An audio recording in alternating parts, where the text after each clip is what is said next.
আমরা দেখতে পাচ্ছি যে আমাদের এই অভ্যুত্থান এবং বিপ্লবের পরেই দেশে অরাজকতা নাশকতা করছে ফ্যাসিস্ট এবং তাদের দোসররা।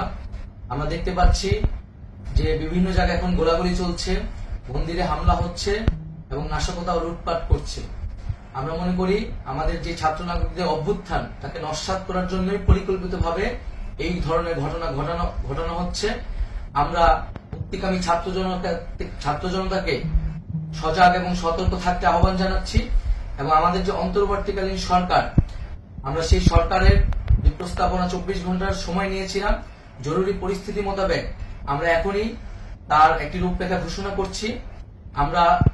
আমরা সিদ্ধান্ত নিয়েছি যে সর্বজন গ্রহণযোগ্য আন্তর্জাতিক খ্যাতিসম্পন্ন নোবেল পুরস্কার বিজয়ী ডক্টর মোহাম্মদ ইউনূসকে প্রধান উপদেষ্টা করে অন্তর্বর্তীকালীন সরকার গঠন করা হবে এবং ডক্টর মোহাম্মদ ইউনূসের সাথেও আমাদের কথা হয়েছে। তিনি ছাত্র জনতার আহ্বানে বাংলাদেশকে রক্ষা করতে এই গুরু দায়িত্ব নিতে সম্মত হয়েছে। আমরা সকালের মধ্যেই আমরা এই সরকার গঠনের প্রক্রিয়া দেখতে চাই।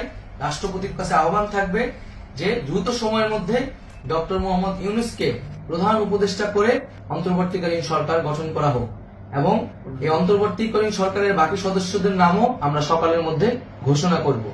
প্রিয় বন্ধুগণ, দেশে যে অরাজকতা চলছে, মানুষের জীবনের নিরাপত্তাহীনতা চলছে, সেজন্য আমরা রাষ্ট্রপতির কাছে আহ্বান জানাচ্ছি দেশে আইন শৃঙ্খলা পরিবেশ ফিরিয়ে আনার জন্য দ্রুত সময়ের মধ্যে কার্যকর ব্যবস্থা নিতে হবে এবং আইন শৃঙ্খলা বাহিনীকে সহযোগিতা করার জন্য মুক্তিকামী ছাত্র জনতাও রাজপথে থাকবে এবং অন্তর্বর্তীকালীন সরকার গঠন না হওয়া পর্যন্ত মুক্তিকামী ছাত্র জনতাকে রাজপথে থেকে তাদের যে অভ্যুত্থান, সেই অভ্যুত্থানকে রক্ষা করতে হবে।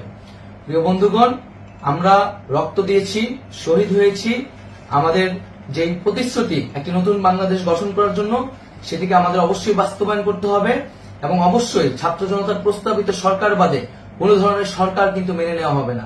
আমরা বলেছি কোন ধরনের সেনা শাসিত সরকার অথবা সেনা সমর্থিত সরকার অথবা এই ফ্যাসিস্টদের দোসরদের কোন বি টিম সরকার কিন্তু আমরা মেনে নিব না। কোন গণবিরোধী সরকারকে মেনে নেওয়া হবে না। ছাত্র জনতার অভ্যুত্থানকারী যে প্রস্তাবিত সরকার, অন্তর্বর্তীকালীন সরকার, যেটা আমরা সিদ্ধান্ত উপনীত হয়েছি ডক্টর মোহাম্মদ ইউনূসকে প্রধান উপদেষ্টা করে এই সরকার গঠন করা হবে, সেই সরকারকেই বাস্তবায়ন করতে হবে অবিলম্বে। আগামীকাল সকাল থেকে সকলকে আহ্বান জানাচ্ছি রাজপথে থাকার জন্য এবং আমাদের যে সাম্প্রদায়িক সম্প্রীতি এবং রাষ্ট্রীয় সম্পদ রক্ষা কমিটির ঘোষণা হয়েছে বৈষম্যবিরোধী ছাত্র আন্দোলনের নেতৃত্বে, সকল পাড়ায় পাড়ায় এলাকায় এলাকায় সেই কমিটি পাহারায় থাকবে। আমাদের সংখ্যালঘু কমিউনিটিকে আমাদের রক্ষা করতে হবে, রাষ্ট্রীয় সম্পদ এবং এই দেশকে রক্ষা করতে হবে।